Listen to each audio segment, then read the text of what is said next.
नमस्कार, आप देख रहे हैं टीवी 20 न्यूज। मैं हूं आपके साथ अशोक वर्मा। अपने अपने क्षेत्रों की खबरों को देखने के लिए बने रहिए हमारे साथ। अब शुरुआत करते हैं खबरों की तरफ।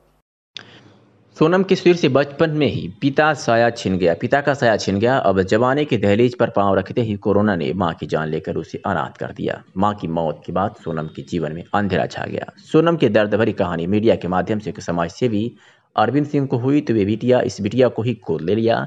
उन्होंने कहा कि आज से सोनम मेरी बिटिया है, उसकी पढ़ाई लिखाई, पालन पोषण और उसका कन्यादान मैं करूंगा। अरविंद सिंह की इस दरियादिली को सभी सलाम कर रहे हैं।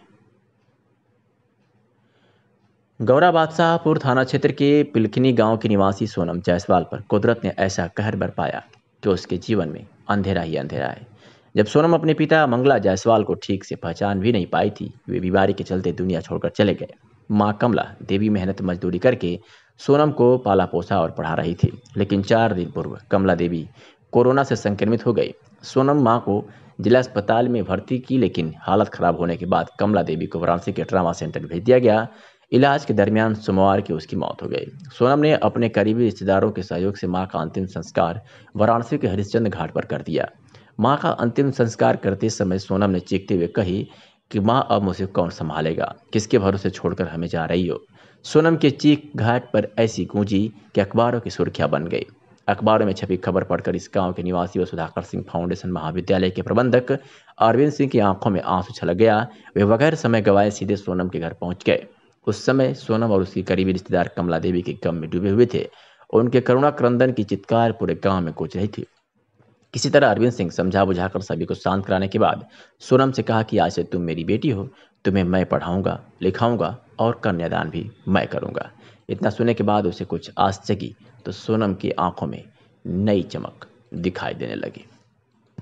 मैं मम्मी सर एडमिट थी सर सदर में, वहाँ सर रिफ़र हो गई। तब सर गए बेचू सर कोरोना काल में वो एक्सपायर कर गई हैं। फिर अंतिम संस्कार सर हम सब कुछ किए अपने हाथ से, और कोई आगे पीछे नहीं है सर। आप इकलौती बेटी है? नहीं जी। अच्छा, तो कैसे अंतिम संस्कार किया आपने, कहाँ किया? सर वहाँ हरिश्चंद्र घाट में। कैसे अकेले किया? सब हो जाओ, कठिन रहा होगा। पैसे से?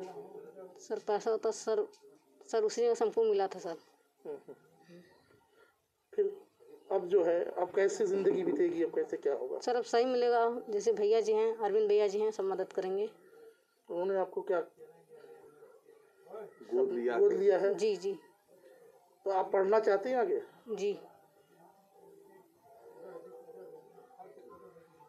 क्या है, कैसी बच्ची का क्या हुआ है पूरा मामला? इस बच्ची की मां को जो है 5 दिन पहले सदर हॉस्पिटल में एडमिट हुई, कोरोना पॉजिटिव हुई। फिर वहाँ 4 दिन रखने के बाद जब ये सीरियस हुई तो इसको डिस्चार्ज कर दिया गया बीएचयू के लिए। बीएचयू में 2 दिन रही, कल ये एक्सपायर कर गई। और उनकी केवल यही बिटिया थी। इसके पिताजी 18 साल पहले ये लोग जब बहुत छोटी थी तो एक्सपायर कर गई, और यही एक बच्ची बची है। इसकी माँ और पिता दोनों एक्सपायर कर गए। पिताजी पहले किए थे, माँ जो कल कर गई। अब इसके सामने बहुत संकट था, तो हमारे मन में आज सुबह ही आया कि हम इसको आज से ही गोद लेंगे। इसके आगे की पूरी लाइफ इसकी आज से पूरा भरण पोषण, इसकी जो भी पढ़ना चाहेगी शिक्षा, और यहाँ तक कि इसकी शादी तक, कन्यादान तक हमारे हाथों होगा। आज से हम इसको अपने गोद ले रहे हैं। इस महामारी में बहुत लोगों ने अपने परिवार को, क्या लगा आपको, कैसा दर्द महसूस हुआ कि हाँ इस बच्ची के साथ ऐसा करना चाहिए? अभी बच्ची अकेले बची है, और इसकी जो दर्द भरी बात हमने आज न्यूज़पेपरों में भी पढ़ी, और बड़ा हमको सदमा लगा। फिर हमको लगा कि भगवान ने अगर हमको कुछ दिया है तो इसका दुख दर्द बांटें, इसको अपने साथ लेके रखें।